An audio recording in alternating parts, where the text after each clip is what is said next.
ایک مرتبہ جب قبیلہ قریش مکہ نے اسلام کو اس پوری دنیا میں پھیلتے ہوئے دیکھا کہ اس اکیلے محمد کی وجہ سے ہمارے لوگ جو بتوں کی پوجا کرتے ہیں، جو بتوں کو اپنا خدا مانتے ہیں، وہ لوگ روز بروز اس کے بتائے ہوئے دین میں داخل ہوتے جا رہے ہیں،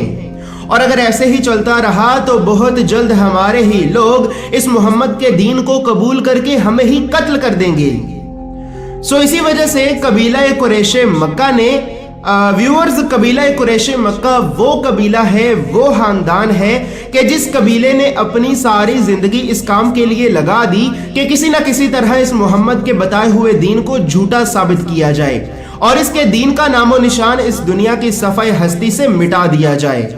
ویورز، یہ وہی قبیلہ تھا کہ جو قبیلہ اپنی ساری زندگی مکہ میں رہ کے اسلام کے خلاف سازشیں کرتا رہا، اور اسی قبیلے کی انہی سازشوں کی وجہ سے ہی ہمارے نبی حضرت محمد مصطفیٰ صلی اللہ علیہ وآلہ وسلم کو نہ چاہتے ہوئے بھی مکہ سے مدینہ کی طرف ہجرت کرنا پڑی۔ اسی وجہ سے قبیلہ قریش مکہ نے حضرت محمد مصطفیٰ صلی اللہ علیہ وآلہ وسلم اور دین اسلام کو جھٹلانے کے لیے، یعنی کہ جھوٹا ثابت کرنے کے لیے، اپنے سارے قبیلے میں سے 3 عقل مند لوگوں کو باہر نکالا اور ان 3 عقل مند لوگوں کو نجران کے عالم یہودیوں کی طرف بھیجا کہ جاؤ نجران، اور نجران جا کر نجران کے عالم یہودیوں سے وہ علم، وہ باتیں اور وہ علوم سیکھ کر آؤ کہ جن علوم کے ذریعے ہم محمد اور محمد کے دین کو جھوٹا ثابت کر سکیں۔ اسی طرح وہ 3 عقل مند لوگ سرزمین مکہ سے سرزمین نجران میں پہنچے۔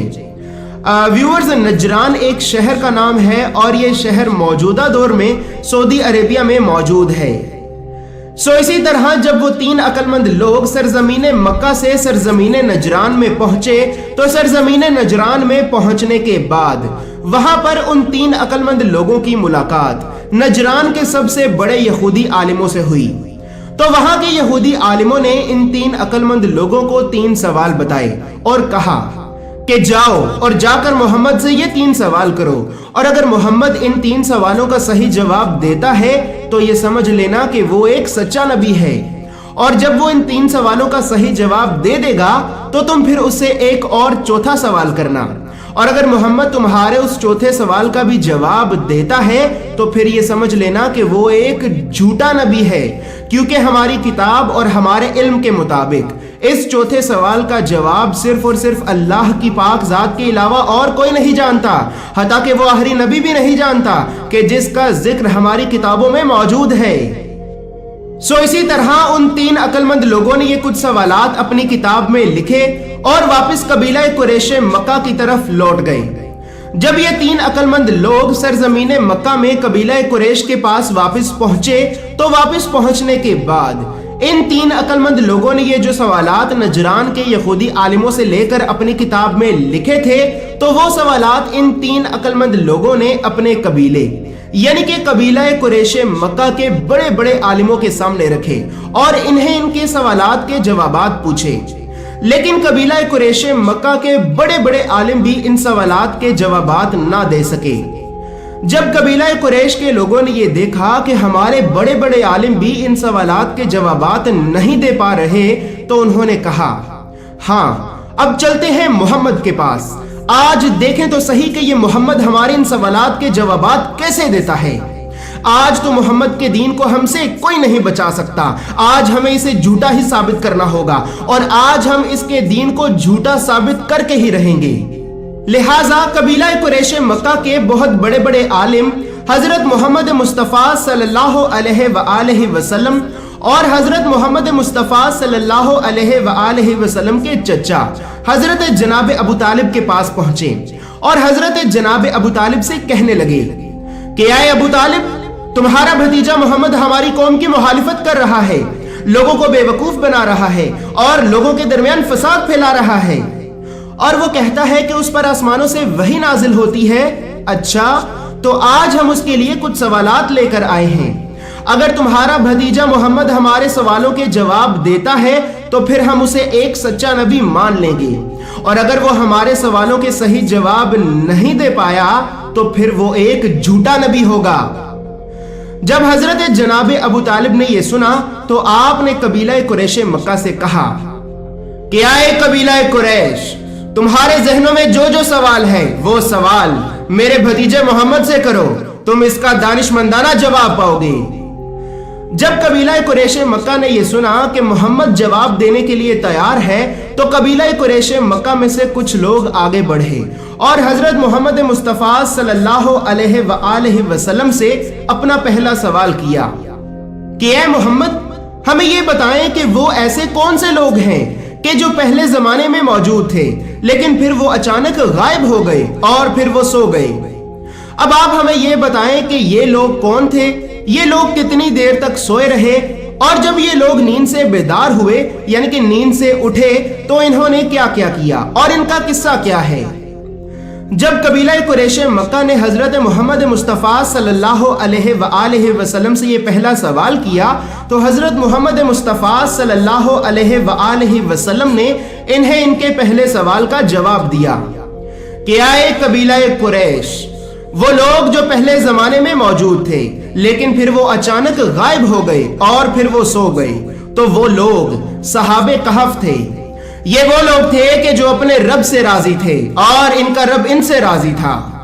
جب صحابہ کہف کے دور میں ایک ظالم بادشاہ نے یہ چاہا کہ صحابہ کہف اللہ کے سچے دین کو چھوڑ کر ہمارا دین قبول کر لیں، تو صحابہ کہف اپنے ایمان اور اپنے دین کو اس ظالم بادشاہ سے بچانے کے لیے اس ظالم بادشاہ کے شہر سے بھاگ کر شہر کے باہر ایک غار میں جا کر چھپ گئے اور اللہ رب العزت سے یہ دعا کرنے لگے کہ اے میرے پروردگار، ہمیں اس ظالم بادشاہ کے شر سے بچا۔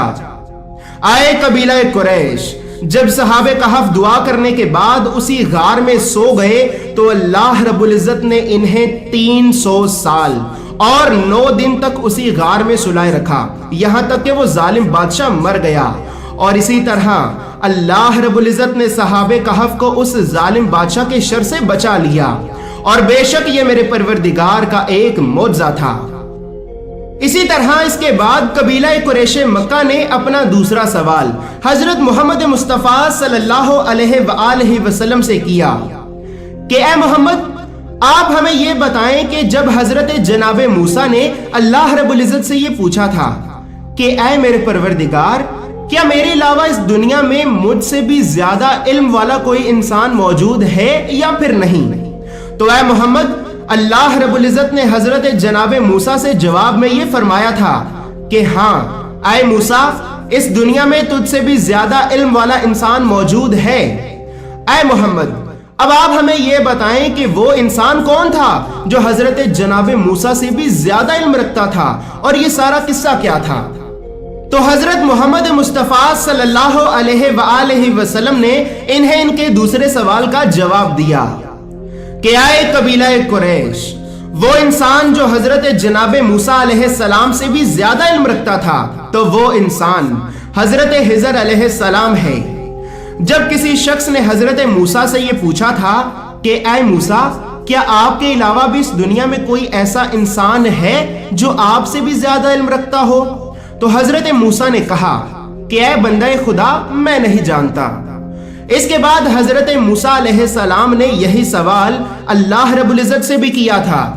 کہ اے میرے پروردگار، کیا میرے علاوہ بھی اس دنیا میں کوئی ایسا انسان ہے جو مجھ سے بھی زیادہ علم رکھتا ہو، تو اللہ رب العزت نے حضرت موسیٰ سے فرمایا کہ ہاں موسیٰ،